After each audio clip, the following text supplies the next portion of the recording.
as it's spelled. Great stuff. Okay, so I'm joined today by Simon Mellor, and Simon, thank you very much for joining us. Simon's a hip and knee surgeon working for Total Orthopedics, and I'm going to ask Simon some really interesting questions. Simon does some particularly sort of not, well, I don't know if it will say whether it's too individual or not, but it's a particular type of hip surgery, which I really want to ask someone about. But before we do that, we're just going to ask a few questions on knees, because I know obviously you do knees as well, Simon. And yes. One thing that I've been asking some different consultants is different approaches and different ideas regarding knee replacement surgery. So first question I've got for you is, in your practice and in your opinion, where do you sit with kind of robotics versus non-robotics in terms of, do you use it, don't you use it, merits versus, Yeah, it's a fascinating topic to look at. So for the benefit of your viewers, knee replacement surgery has evolved and progressed over the last 30 years remarkably swiftly. The drive for progress in knee replacement surgery is very much as a result of our joint registry data. So we know thousands of people have knee replacements, but we are well aware that a percentage of people are never satisfied with their knee replacement. Something like 5 to 10% of people, I mean, different figures are bandied around, but you can ballpark figures say that something like 5 to 10% of patients, even a year, 18 months, 2 years after a knee replacement, they're not satisfied. And fair enough, some of those people are not satisfied because they've been unfortunate. They've had maybe a complication of surgery, infection, bleeding, unusual stiffness of the joint. But there's a percentage, a hardcore percentage of people where the operation goes fine, the x-ray looks fine, the wound heals up fine, the knee moves fine, but the person is not satisfied. And that has been a major driving force for us to look for ways to improve our patient outcomes. We want 100% of people to be satisfied with their knee replacement. Now, some of those people may be dissatisfied because expectation comes into this. When you do a lot of hip replacements and a lot of knee replacements, what you realize is that the hip replacement patient, by and large, is satisfied. The hip is a ball and socket joint. The biomechanics, the basic principles are fairly straightforward. The knee is much more complicated. Although you might think of it just as a hinge joint, it's not just a hinge. It's what we call a sloppy hinge. So it does flex and extend, but you have sideways movement, you have rotational movement, you have the kneecap to deal with, the balancing of the ligaments. These are all essential parts of how a knee works and how it feels.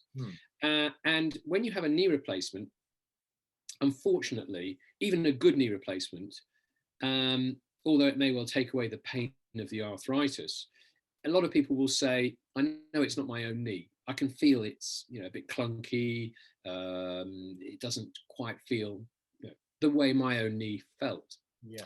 And so we've done a lot of work to, as an orthopedic community, to try and work out what we can improve to make that patient feel more satisfied. And robotic knee replacement surgery is one facet. There are changes that you can make to the implant itself to try and improve the way the kneecap moves as it bends and straightens, to improve flexibility of the knee. There are ways that you can try and improve alignment and positioning of the knee replacement. And robotics is one of those methods. Now, we've tried robotics before. 10, 15 years ago, there was a fad more in the US for using robotic surgery. The technology then wasn't really up to scratch. Those robotic systems were they weren't very user-friendly for the surgeon. Yeah. And so quite often you'd start doing an operation using a robot to assist you, and the software would crash. You'd be waiting, and then you realize that you weren't getting anywhere, end up saying, well, that's not really working. Can you just explain to people, Simon, sorry to interrupt, what when we say robotics, and I think sometimes people get this vision, it's almost as though, when I first heard about it, I immediately had this vision of it's a bit like you know, on the car manufacturer conveyor belt with his robots coming zip zip zip, and they're doing surgery, and then you're just sitting there just having a cup of coffee. Having a cup of coffee. Oh, if only it were that way. And that's obviously not the case. So can you explain to people what the robot actually does or doesn't do? Yeah. So the idea of a robot in knee replacement surgery is to try and improve the accuracy of where we cut the bone. You have to cut out bits of bone so that you can fit in the new artificial knee joint. Yeah. And the traditional way of doing that is during the operation using what we call alignment devices. So metal rods inserted into the bone and jigs that are attached to those rods temporarily to identify where the cuts are made. But those are reliant on how well the rod fits in the bone, and there's always a bit of give and play with those devices. The idea of a robot is it's a bit like that sort of what you said in the car factory. It's a mechanical arm that's attached to a large robotic device, the computer, as it were. And this robotic arm comes into the field of surgery. The surgeon holds the robotic arm, and the idea of this system is that the robot, in advance of starting the cutting of the bone, the robot recognizes and registers the shape of the bone that you're about to cut, and calculates where you should remove bone and where you shouldn't remove bone. And the robotic arm will have maybe a sawing device attached to it, or quite often a burring device, so a high-speed burr. And the surgeon grabs hold of this robotic arm, and the robotic arm will only move in certain areas. If the surgeon keeps to the area where the bone has to be removed, the robot lets you do it. But the robot stops you from swinging the arm out of that region of cutting. So that's the theory. So it's reliant on the robot being able to register details of the bone, whether that's a scan that's been uploaded prior to surgery, or whether it's actually, quite commonly, the robot's system. You start the operation by taking some time to register surface landmarks of the bone. The robot recognizes those surface landmarks and then equates that to what the scan before the surgery showed up, and therefore calculates what bone needs to be removed and what bone needs to be preserved. So theory is trying to take the chance of human error out. Exactly. Exactly. Now, the problems with robotic surgery are that it's very expensive equipment. You know, you might spend £1 million buying a robot, and especially in the NHS, you have to be able to justify that sort of expenditure to decide whether it's actually going to make a significant difference to outcomes. And that's what's difficult. Trying to measure these outcome variables can be very difficult. So there are alternatives. Personally, I don't use robotic surgery. I've used navigation for knee replacements before, and that's something like what I described before. There's a robot in the operating theatre, and you spend some time recording data points on the bone, and then the robot guides you. It won't actually stop you from making a wrong cut like the robot does, but the computer shows you where the accurate alignment is. And that's a well tried and tested system that works well. It adds surgical time. You know, if you're trying to get a good outcome from a knee replacement, you could spend hours trying to finesse your preparations to the perfect level, but that may not actually result in a better outcome for the patient, because the longer the surgery goes on, there are other side effects of that: bleeding, risk of infection. So again, it's a balancing act. My own personal practice, I've moved towards the use of something called patient-specific instruments, or PSI. And what that means is, we're again trying to improve accuracy or alignment of the implant. The way I do that is the patient has a scan before the surgery, and we do the navigation before surgery, basically. So we're not wasting time in theatres. The CT scan of the patient's knee is then turned into 3D printed cutting jigs specific for the patient, so that when you come to do the operation, rather than relying on maybe accurate, maybe not accurate jigs that are off, you know, standard equipment, instead in the operating theatre we have a sterile jig that has been manufactured before surgery for that patient and that patient only.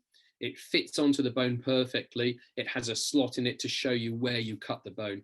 And that, I find, works very well. It gives me good accuracy for the preparation of the bone, and it doesn't delay me in surgery. It allows me to proceed through the operation very swiftly. And I've been using most recently, there's a company called Conformis, which is becoming quite well known for doing this sort of technology, combined, if necessary, with custom-made knee replacements. So then we're looking at changing the implant itself, and specifically looking at the issues with off-the-shelf implants versus an implant that is specifically the right size and shape for your particular patient. In the operating theatre, if I'm doing a, in inverted commas, standard knee replacement, I will open up the knee and then do measurements and calculate the size of the implant that's needed. But in the operating theatre, I have a range of sizes available to me. For example, size 1, 2, 3, 4, 5, 6. Yep.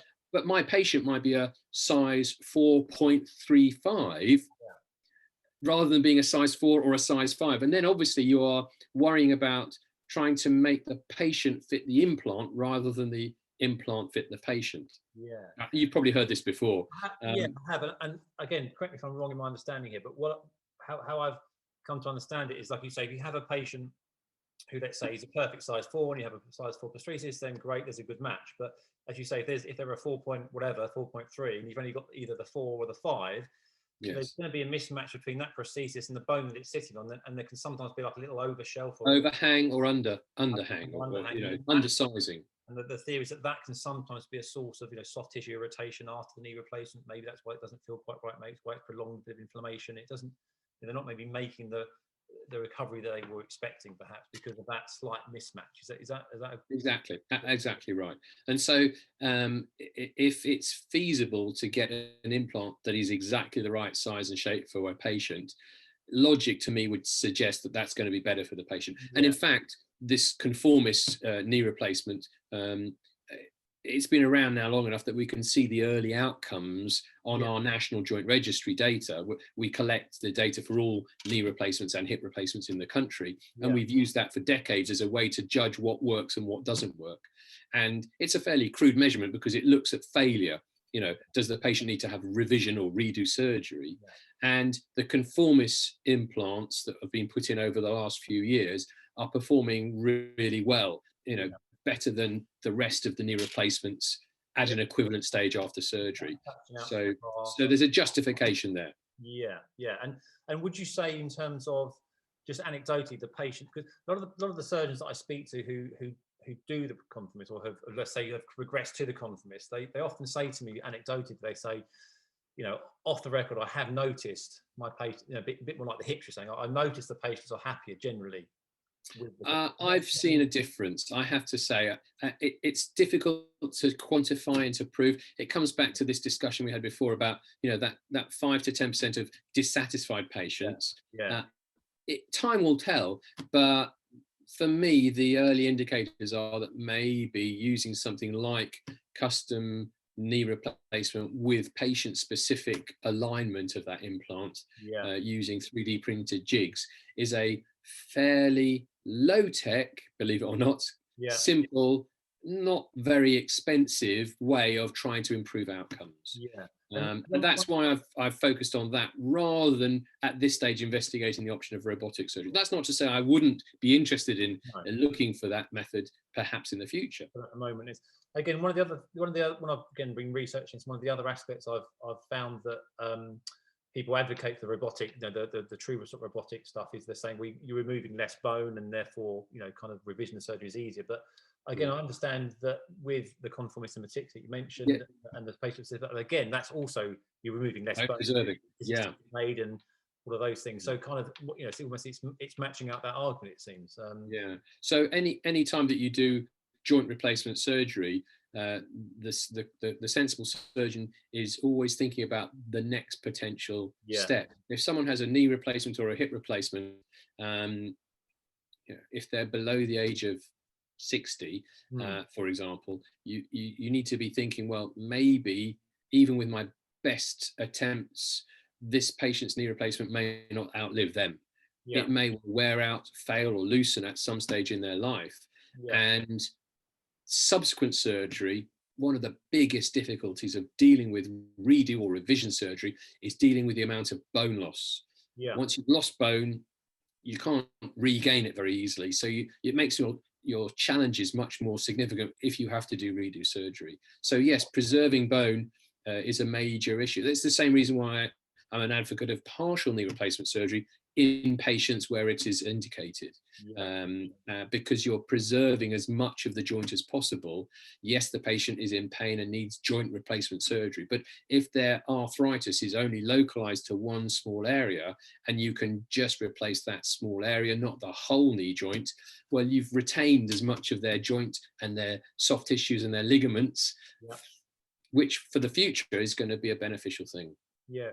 Is there sometimes a difficult line to draw though, in terms of, if, let's say, for example, somebody who's got, lateral compartment disease, but you can see the medial compartment is not great, it's not symptomatic maybe yet, but there's some signs of wear and tear. Is there sometimes a difficult decision to be made of, do you stick with the partial, or do you think, do you know what, they're going to be back in a few years' time wanting that medial side done, so then you have to go? It is a difficult decision sometimes. That's why it's so important to engage with the patient as well. If there's one thing that I'd like to believe that people feel that they get from me as a surgeon when they come to see me, is that I want to engage with my patient. It's a two-way communication to outline the pros and cons of the different treatment options, and then we come to a decision. I'll say to a patient, look, if you're interested in having a well-tried and tested operation for your arthritic knee, and you don't want to think that you're going to need to have redo surgery in 10 years time, then even though you might be suitable for a partial knee replacement now, maybe you want to think about a full knee replacement, which is maybe that little bit more reliable in the long term. But equally, if you are on the younger side, you have isolated arthritis in one area of the knee, and you have an expectation to return to a sporty, active lifestyle, I think that the well-performing partial knee replacement is a better option than the well-performing total knee replacement. In that slightly younger, slightly more sporty individual, they are probably going to prefer that option, but it's a two-way communication. Absolutely. Taking that as an example, and let's say somebody does have, let's say it's a partial or even a full, but just how active can they be once they've had that done? The sky is the limit. I never limit my patients. I will say to them, a lot of people come to me and they say, well, doc, after the operation, can I ski? Can I go windsurfing? Can I cycle, etc., tennis, football? And I always say to my patients, it's not my job to limit you in what you do. I can advise you. I can tell you what the implications will be if you go down that route, but it's your joint, it's your knee, it's your hip. So I won't stop you from horse riding or paragliding or whatever it is you want to do. Yeah. But you have to decide that with the information in hand. What are the implications to you if you go down that route? The younger you are, the more sporty and active you are, the quicker you will wear out any joint replacement operation, because no joint replacement that we've designed thus far has a guaranteed life expectancy as long as your life expectancy. If you're a 20-year-old and your hope is to carry on playing competitive sport and you need to have a joint replacement, you'd be very unusual. It's very rare that comes up, but clearly you've got maybe 60 years ahead of you. I think nobody can expect a joint replacement to last that long. So then you have to consider, am I going to limit the amount of sports I do after my joint replacement surgery so that I eke out as much of a lifespan from that knee replacement?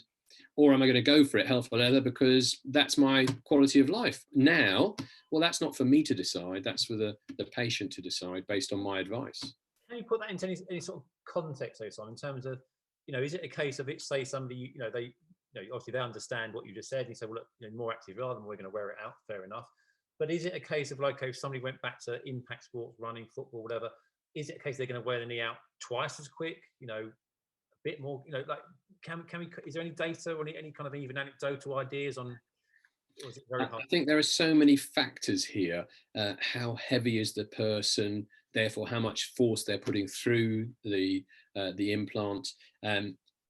Comes back to what we discussed in terms of accuracy of the surgery. An implant that has been put in perfectly compared to one that's just a little bit out of kilter, that one may well wear out more quickly. Right.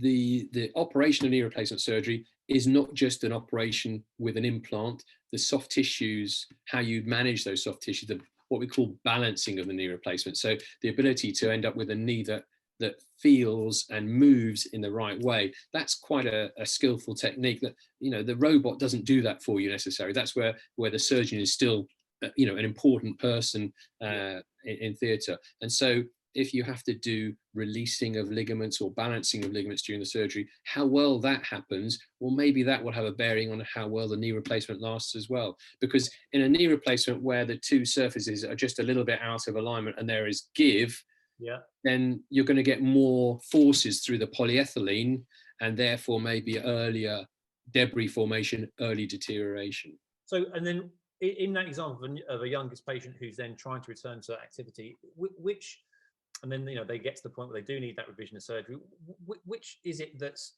the issue? Is it the, or is it even both? Is it the polyethylene wearing out, as you say, the plastic component wearing out, or is it then the aseptic loosening of the bone and the bone loss and the prosthesis losing its place in the bone, or is it they're linked?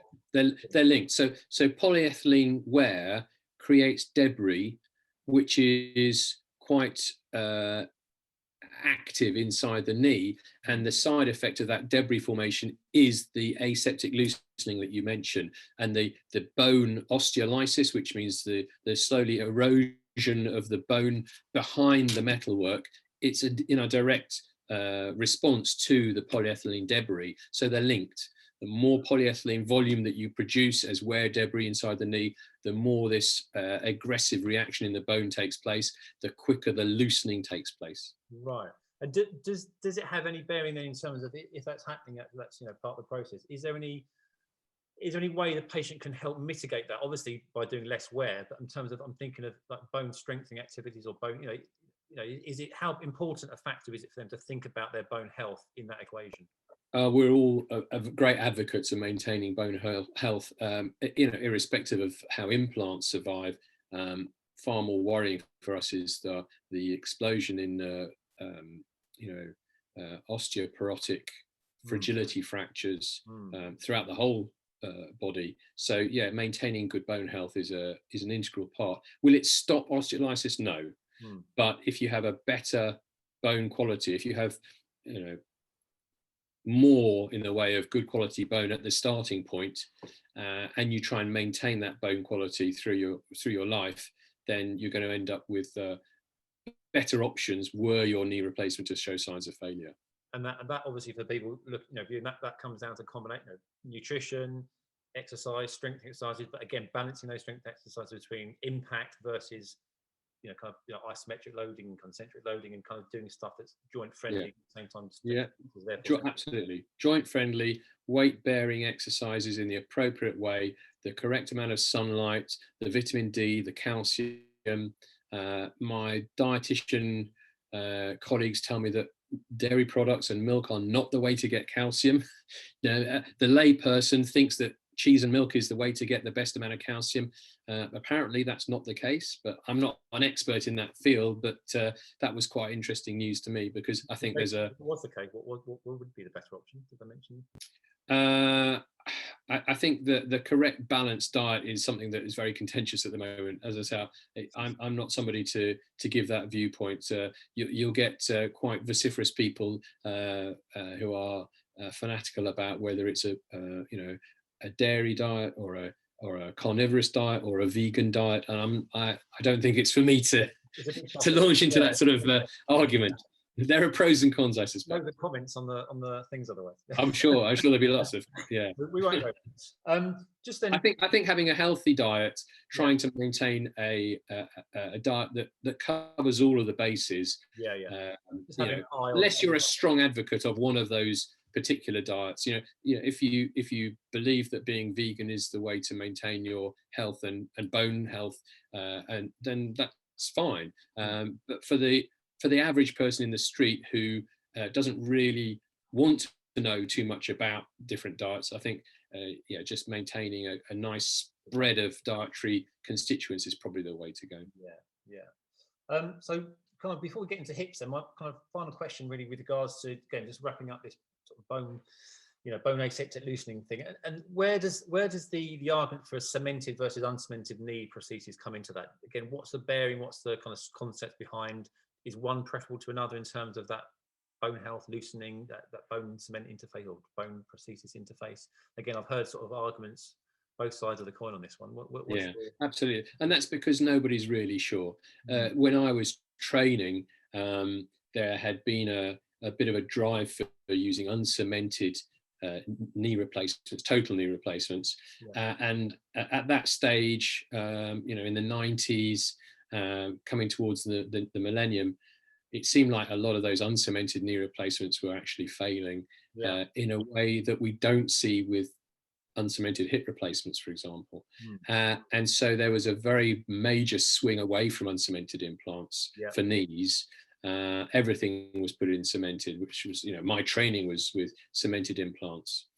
I think there is a potential role for uncemented implants. I think, the thigh bone, the end of the thigh bone, seems to be something that would accept an uncemented femoral component quite easily, because when you're doing a knee replacement, you contour the end of the thigh bone, and then it's a metal cap which fits over the end of the thigh bone. So if you cut the bone just slightly bigger than the metal work that you're putting on, you'll get a good jam fit. So initial stability is not a problem. And then obviously we have very bone-friendly coatings that we can put inside the metalwork where the bone is, so that over time the bone grows into the metalwork and secures it into place long term. The shin bone, the top of the shin bone, the tibial component, was always the more difficult one, because it's not a contained contact area. You can try and create a hole in the bone and then jam in an implant into that surface, but you never know whether it's going to rock or tilt a bit. And so that was always the side that was more difficult. I think they've improved things. And I mean, for example, with the partial knee replacements, one of the biggest selling partial knee replacements in the UK is called the Oxford partial knee replacement. And they have both a cemented and an uncemented version that's now available. And the data says that the uncemented version performs equally as well as the cemented version. With total knee replacements, I'm still not sure. I think the jury is still out to a certain extent. I wouldn't necessarily be advocating uncemented total knee replacements at this stage, but I'm open to be impressed by improving data as it comes available. Evolving area, from the sound of it. And in terms of, again, perhaps one last question, in terms of evolving things and where things might go in the future, where do you see things going? Or I know there's even different surfaces that are available now. Traditionally, it's like you said, it's a metal prosthesis, but again, what's your experience or thoughts in terms of either now and where things might go in the future with regards to different materials on the bearing surface of the knee? Yeah, well, I think, yes, you're quite right. The National Joint Registry that I've mentioned before gives us quite a powerful tool in terms of advising what works and what doesn't work. And for knee replacements, a cobalt chrome alloy metallic implant on the end of the thigh bone, which rests on a cross-linked polyethylene plastic piece on the top of the shin bone, seems to work very well for the vast majority of people in the long run. For the younger patient, where you're trying to improve longevity, you want to reduce debris formation. We've talked about the polyethylene being quite an aggressive active debris when it is produced. There are ceramic options that are available. I think they're a bit of a niche at the moment. People are still worried about the fracture rate for ceramics. So for ceramic as a bearing surface is a wonderful thing. We use it routinely in hip replacements. It's a very slippery surface. When you've polished it, it has what we call a good wettability. So it lubricates very well. And we see generally less polyethylene formation, debris formation with ceramic against polyethylene compared to cobalt chrome against polyethylene. But the technology for creating these ceramic implants and getting longevity from them is still a bit contentious. I know what you're going to ask next. Is there a role for pyrocarbon? Pyrocarbon is a wonderful surface with very good friction characteristics. In non-load bearing locations, then it seems to work very well. We've certainly been using it in, not myself, but my colleagues that do hand surgery. It's got a long track record for doing little mini joint replacements in the fingers and the knuckles, which seem to work really well with good long-term data. As we've discussed before, there is a trend towards trialing this at the level of the shoulder joint. When you're in a load-bearing position, the ankle, the hips, the knees, not sure whether pyrocarbon is the future or not.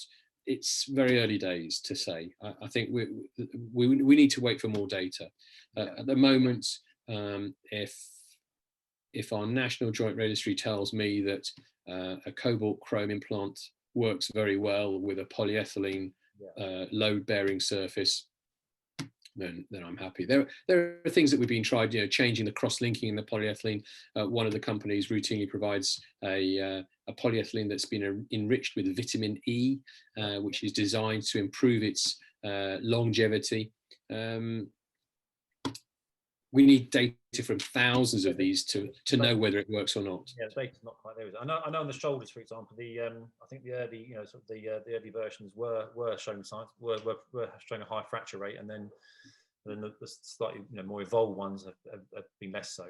But the early ones did certainly fracture. So I think, like you say, it's a different joint, it's a different part of the body. So it's who knows what the future holds. But it's interesting, isn't it? These absolutely where these things might go.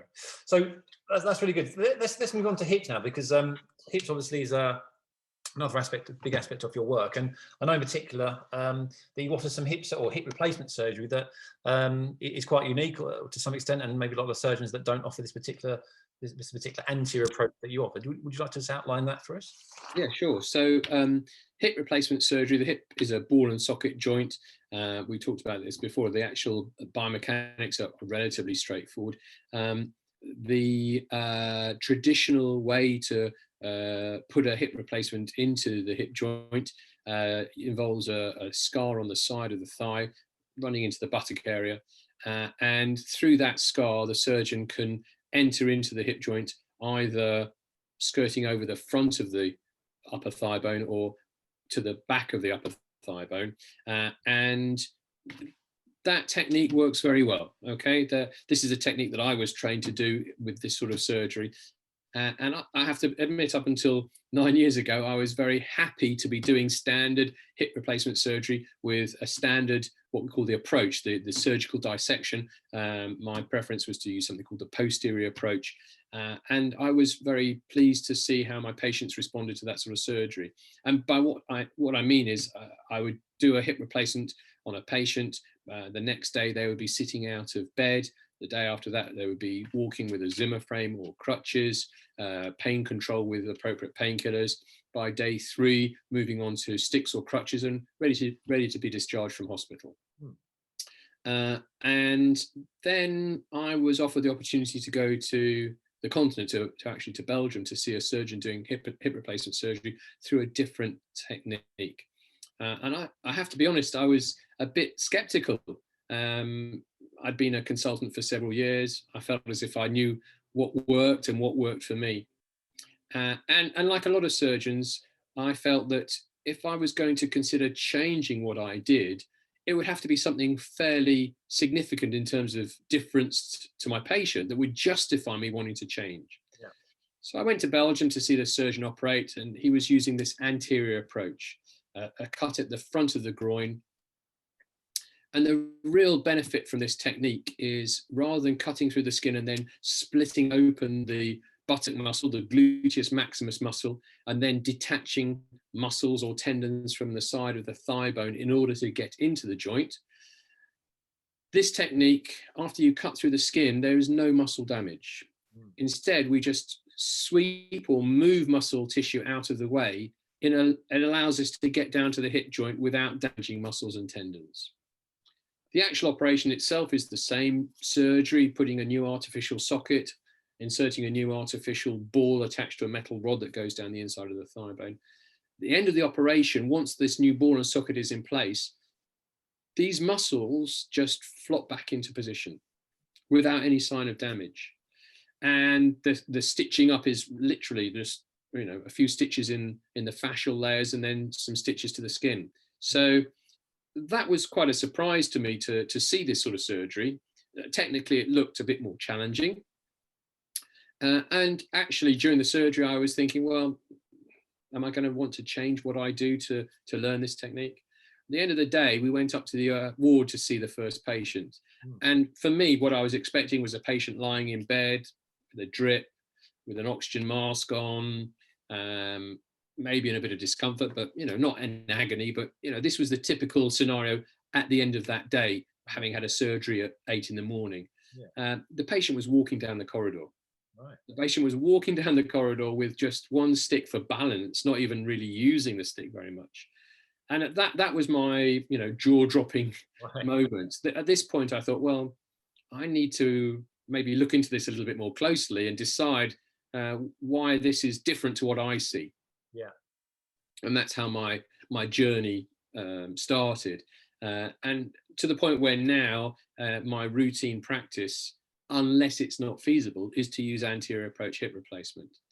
And it comes down to basic principles. What would I want to offer my patient from a hip replacement? What would my patient want to achieve from a hip replacement? Well, it seems sensible that they would want to have a relatively safe operation, good positioning of the implants, which means it's going to last well long term, no muscle damage, so that they don't have so much pain after surgery, because damaged muscles hurt. Yeah. So less pain after surgery, therefore quicker mobilization after surgery, and potentially, because these muscles aren't damaged, potentially less risk of dislocation, although that's contentious. But logic would say that if those muscles are back in position and working normally, the risk of the ball popping out of the socket may well be reduced as well. And some people are pleased that the scar is shorter. Personally, I'm not worried about the length of the scar, but my patients would be pleased with a good cosmetic appearance where it's feasible. So this technique, we can use a scar in the groin, which is even what we call a bikini incision. So it's in the lines of the skin crease, so you can almost not, you can't see the scar after maybe a few months. It really is a very cosmetic option. How long would you say it takes? So, you mentioned that the patients that you saw, then they're up and they're walking along the corridor that day, the end of that day, having had the surgery. How long would that normally take for us, the patient is having the standard posterior approach, to get to that point? To get to that stage, I would say on average, it would be about 2 or 3 days. Yeah.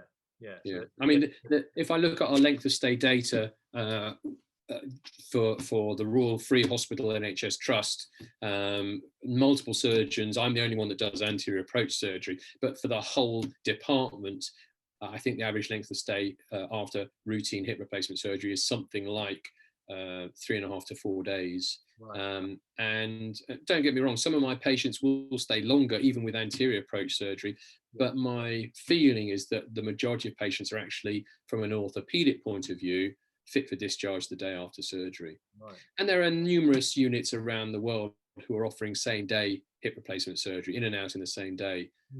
And a lot of those units are using anterior approach as part of that system.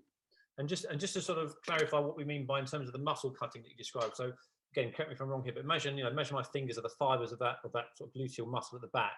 With the traditional approach, we're kind of cutting across, so we're kind of splitting the muscle like that. Is that correct? So the gluteal muscles, if you imagine these are all the fibers of the muscles, then you actually split the muscle open like this. Okay. So they're in the line of the fibers, but there is still a big rent in that massive buttock muscle, the gluteus maximus muscle, to allow you to get to the level of the side of the fiber and what we call the greater trochanter. And at that point, deciding either to go over the front of that bone or behind that bone to get into the hip joint. In one route, you have to damage and cut open and detach the gluteus medius muscle. Right. And the other way, underneath the bone, you have to detach a couple of tendons, the piriformis and the obturator tendons from the underside of the thigh bone. Yeah. And all those structures need to be stitched back into place. And what people don't talk about is, especially with the root over the top, what we call the anterolateral approach or the Hardinge approach, damaging the gluteus medius muscle and then trying to stitch it back together. There is a percentage of failures of that muscle repair. Yeah. And when that muscle doesn't repair well, then patients will permanently limp after surgery. Yeah. You don't see that problem with anterior approach surgery because, as I said, the muscles are just swept away. There's no damage to the muscle fibers. Yeah. You go between muscle groups. It's what we call an internervous intermuscular plane, the root into the hip joint, without damaging muscles, without denervating muscles. And therefore, at the end of the surgery, those muscles just flop back into place. Yeah, that's excellent.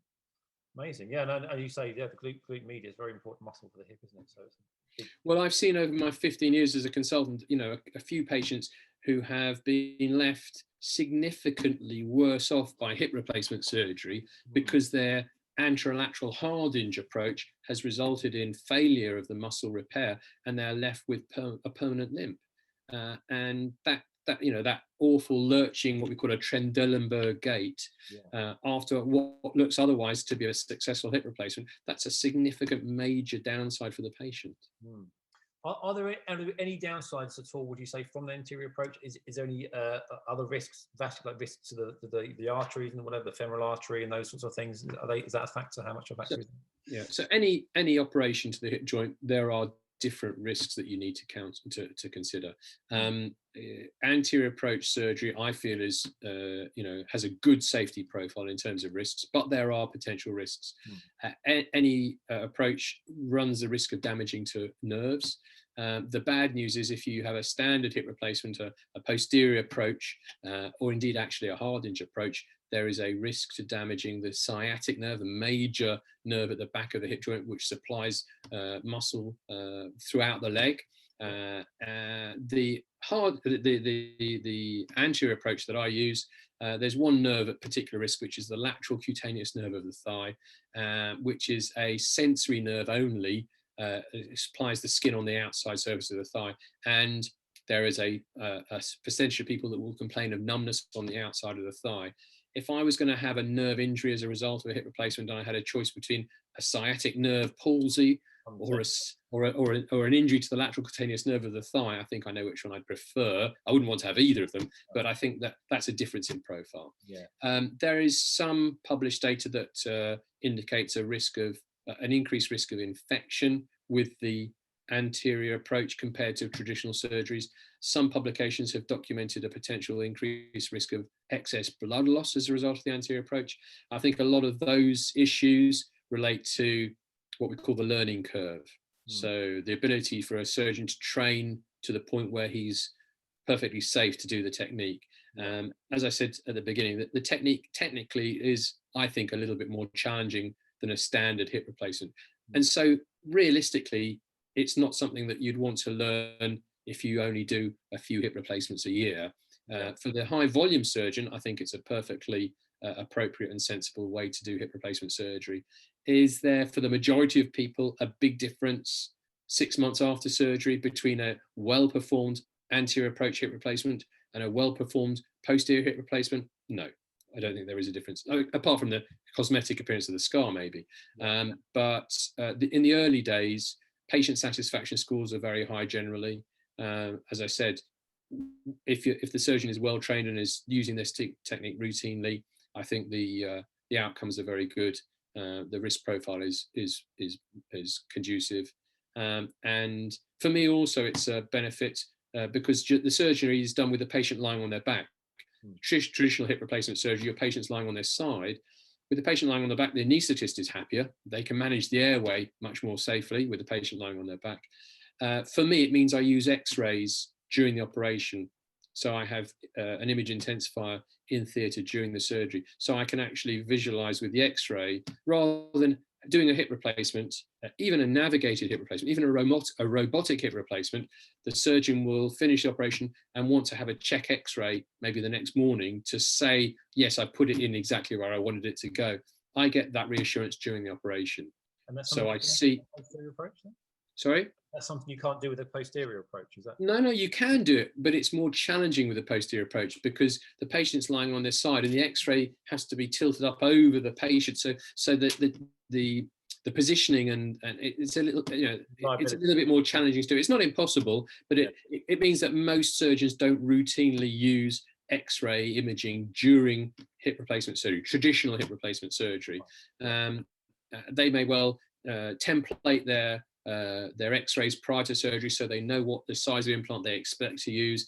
They will predict where their implant is going to be, but they're left in a position where at the end of the operation they stitch up, and then they are waiting for the next day for the X-ray to see what the outcome looks like. Whereas I have that reassurance during the operation. Got it. When it comes to the actual prosthesis itself, again, are there any limitations to that in terms of what you can and can't put in, or again, are all options open? No, I mean the implant, it looks fairly generic compared to most implants that we use for hip replacement surgery. The socket, is identical. It's a standard. I use an uncemented socket, so it's a two-part socket made out of a metal outer shell, which has what we call a hydroxyapatite coating. This is a crystalline coating that the bone has a great affinity for. The socket is implanted into the pelvis as a jam fit, so it's a secure fit from the start, from the end of the operation. But then over time, a few weeks, the bone grows onto the surface of the socket and secures it into place. Inside that fits a liner piece, which is the actual bearing surface. There are options. You can use ceramic, you can use, again, polyethylene. On the thigh bone side, this technique is easier if we use an implant which has more of a sort of a curved banana shape to the stem. Some implants that are routinely used are a much straighter implant. They work perfectly well. It's just technically more difficult to put that sort of an implant in using the anterior approach compared to an implant which has a sort of curved shape to it, and it curves as it goes into the bone. It fits the bone that way much more easily for this technique. But the technology is fairly straightforward. We can use on the femoral side cemented or uncemented implants depending on the patient's age and bone quality, and the uncemented implant, again, fully coated with hydroxyapatite to encourage bone growth onto it. The cemented version, a polished metallic component which has the typical taper slip principles for a standard cemented implant, and it works very well. And do you always use a stem prosthesis on the femur, or do you ever do like a resurfacing style of operation? So resurfacing was something that you can do resurfacing through anterior approach. There's no reason why it's not feasible to do it. I think generally resurfacing has fallen out of favor. There's been an awful lot of press, even in the general press, not just in the orthopedic press, but worries about metal on metal hips. The hip resurfacing is a great option if you're young, male, and high elite sportsman. Obviously, Andy Murray famously has had a hip resurfacing so that he can continue with his tennis career. But there are downsides, and in fact, I believe that there's a documentary about Andy Murray's hip resurfacing that you can watch on the TV, and his surgeon, very well-known surgeon, made it very clear to him that she was happy to do a hip resurfacing for him so that he could carry on his tennis career, as long as he understood that there was a significant chance that within 7 or so years that hip may well fail and he would have to have it redone. And I think for most of the general population, you don't want to have a hip replacement of any sort thinking that within 7 years it will have to be further, there'll have to be further surgery. Yeah, no, it's not that long, is it?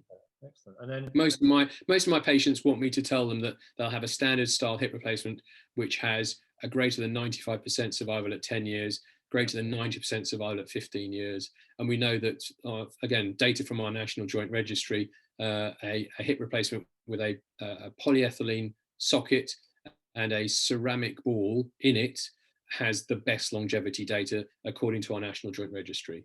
So for me, that's ceramic on the end of the femur and the articulate polyethylene in the SFA. Exactly. Yeah, and as you say, the ceramic quite a lot less wearisome than a metal. Exactly. For some very young patients, might consider using both a ceramic socket and a ceramic ball. Potential that there may be better longevity with that. There are downsides with using ceramic against ceramic as well. So for most patients, I don't think that's necessarily the best option. But we know what the bearing surfaces are doing with hip replacement surgery. That's one of the joys of having this fantastic joint registry that's been running for decades, and the outcome data clearly shows us what works and what doesn't work.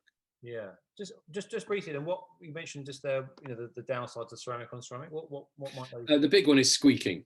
Okay. If you have a ceramic socket and a ceramic ball, a percentage of patients will say that once they've fully healed, they are aware of a feeling of squeaking in the hip, or even other people will hear that their hip squeaks as they walk.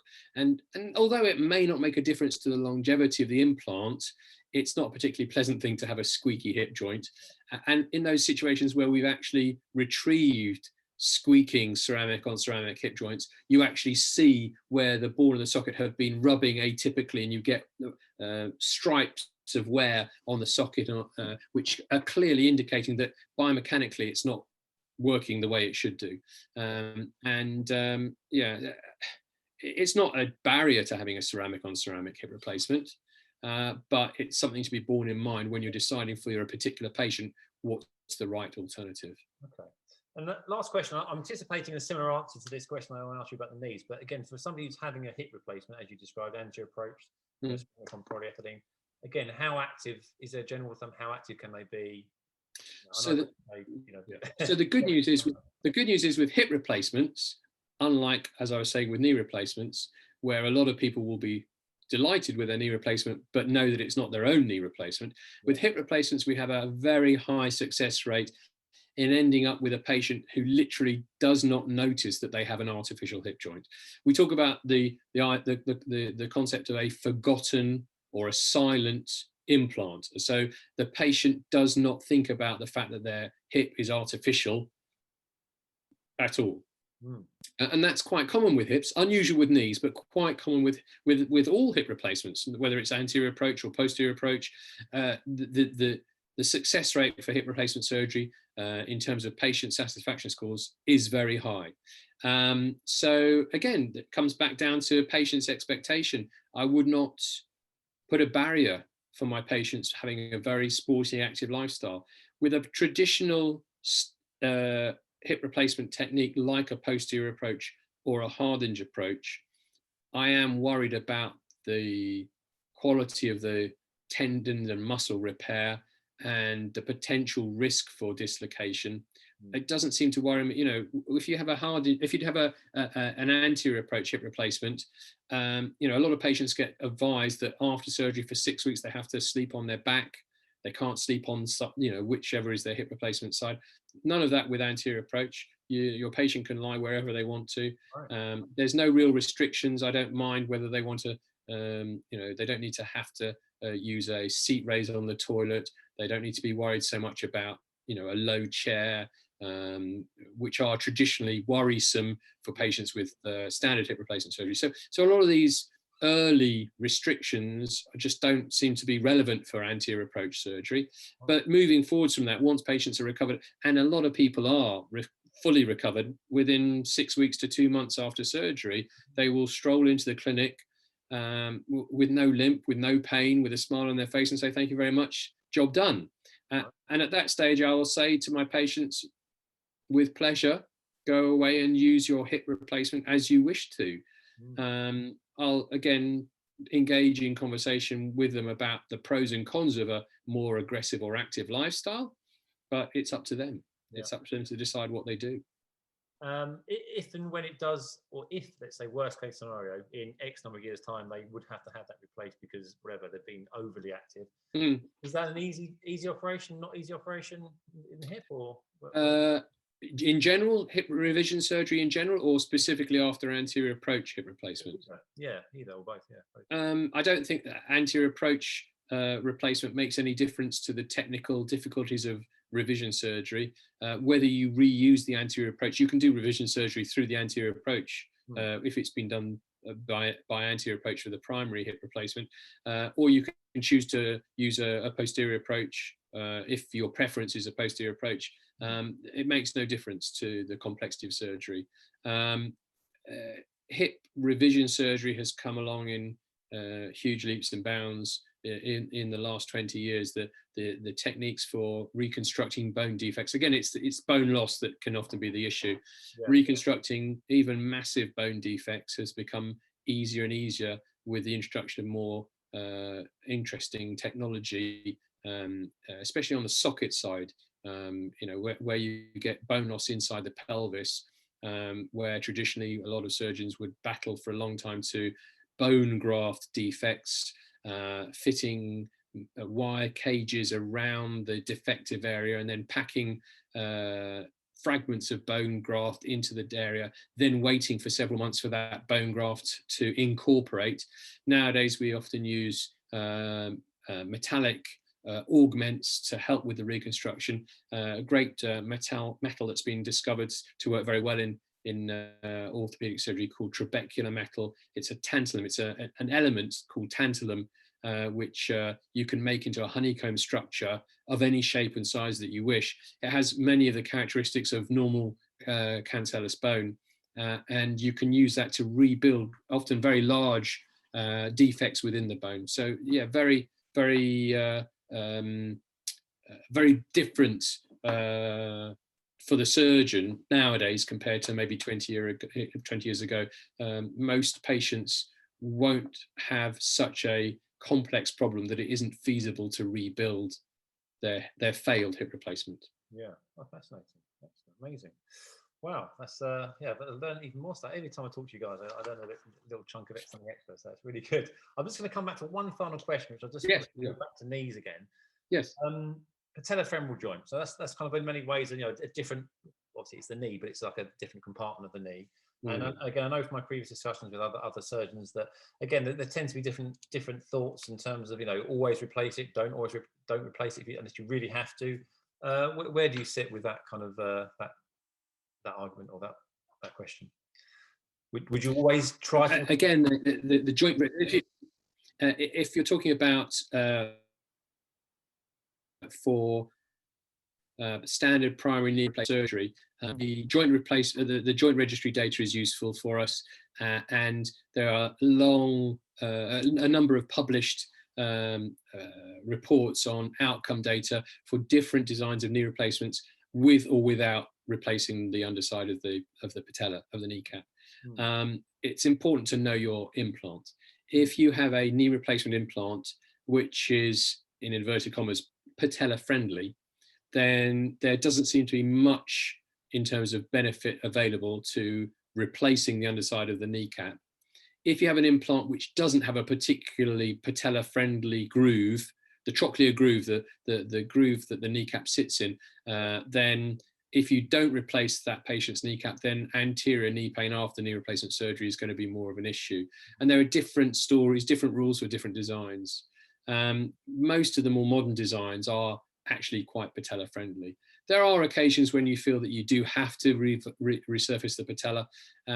If the kneecap doesn't sit well onto the front of your knee replacement design, once you've finished the majority of the operation, if for some reason that kneecap doesn't sit nicely within the groove that is there on the surface of the metal implant, then occasionally you have to start addressing that so that the patient will be satisfied with their knee replacement. Whether that means releasing soft tissues to improve the position of the kneecap in the groove, or sometimes actually to decide to resurface the kneecap, specifically to thin the kneecap out. If you have a very bulky kneecap and the size of the kneecap means that it wants to tilt off the surface of the thigh bone implant, no amount of release will necessarily improve that. But once you've resurfaced the kneecap and chosen to resect more of the kneecap than maybe you would normally do when you do a resurfacing, you can actually improve the position of the kneecap on the surface of the thigh bone. So that's a rare situation, to be honest. If a patient specifically complains of significant anterior knee pain, as a major component of their arthritis within the knee. Yeah. And when you open up the knee joint, there really is very bad ridging and grooving, bare, what we call eburnated bone on the surface of the kneecap. Then some people will look at that and say, well, this patient is not going to be satisfied without a resurfacing of the kneecap. So that's a judgment call that the surgeon may well take at the time of the surgery. But there are some surgeons who will look at the published literature and say very clearly, knee replacements work very well when you always resurface the patella. And there are some surgeons who will pull up another series of papers which say knee replacements always work very well as long as you don't resurface the patella. So there is not a black and white answer. Famously, there was a well-known orthopedic surgeon who used to go to the UK National Conference for orthopedic surgeons every year, and they would often have a debate pretty much every other year about whether or not, this is back in decades ago, and there would be a debate: should you resurface the patella at knee replacement surgery? Should you not? And famously, on one occasion, he stood up and he said, "I've done a lot of knee replacements over my career, and one thing I can tell you is very clear: you should always resurface the patella." And then he turned up at the meeting a few years later when they had the same debate, and he stood up and he said, "Having studied this very, very extensively, I can tell you, you should never resurface the patella." So if one surgeon with a great experience in knee replacement surgery can't make up his mind, then maybe there's not a right or wrong answer. Yeah, sounds like. Personally, my own practice, I've seen the number of patients having resurfacing under my practice drop significantly over the last decade. But that's partly to do with the fact that we've changed the routine knee replacement implant that I use in the NHS from an implant which maybe isn't as patella friendly, and therefore I felt that I had to do resurfacing of the kneecap quite frequently. We now use an implant which is much more modern, much more in design, it's more patella friendly. I don't feel the need to resurface the patella. Okay. I'm guessing what you were referring to there isn't the conformist then on the NHS. Is that right? Conformist? No, the conformist is an implant which, I mean, it's not a huge amount more expensive than a standard knee replacement off the shelf in the NHS.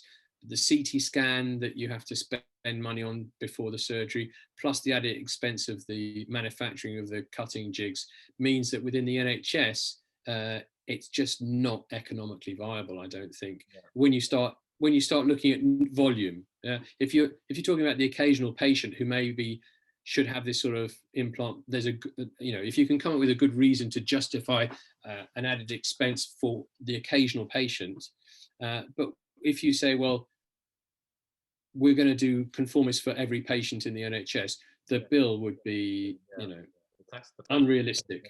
Unrealistic to the outcome. Yeah. Are you able to give us the name of the one that you do as standard on routine on the NHS? At NHS, I use something called the Next Gen, which is an implant made by Zimmer.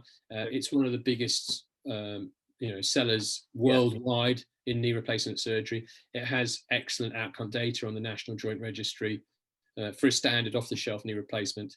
It offers me a lot of options for variability to help me with that task of trying to match sizing to the particular patient. Unlike other designs of knee replacements, the Next Gen implant that we have off the shelf comes in not only different sizes but also different widths. You can select a narrower width implant or a wider width implant for a particular patient.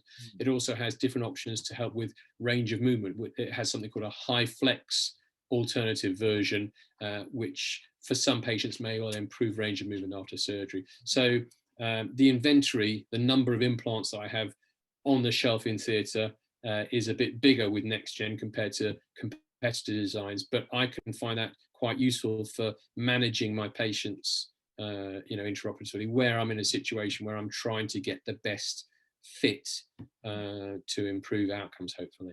Amazing. So is that literally the case? You have more lined up on the shelf. It's like, I'll go that one, that one, that one, that one. It's not actually in theatre. They have shelving in the storage area, right. And so when you do a knee replacement, once you've opened up the knee and done the resection of the bone margins, you've measured what size implants, then there's a runner who you instruct what particular sizes of implants you're going to require, and they get brought in, sterile, packed in a box.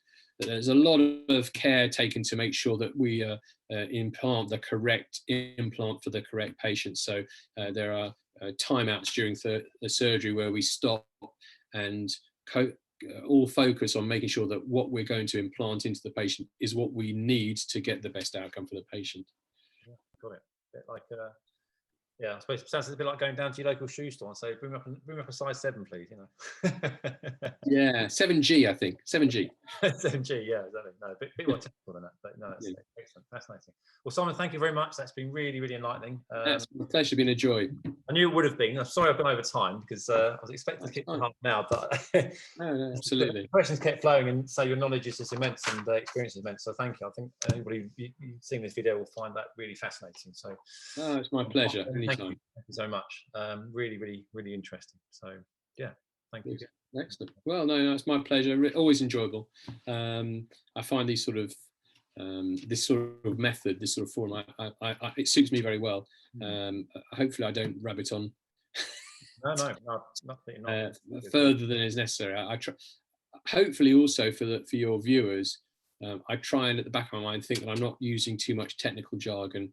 You know, I know I'm talking to allied health professionals who have a degree of knowledge, so maybe I'm underselling it. But I want to be able to appeal. My delivery. I need it to appeal to the whole group, whether or not they are experts or not. Yeah, this will hopefully going out to, as you say, people in the profession, in the healthcare profession, but also just to patients as well. And I think good. Across really well in the description. So yeah, thank you. Thanks again. No, my pleasure.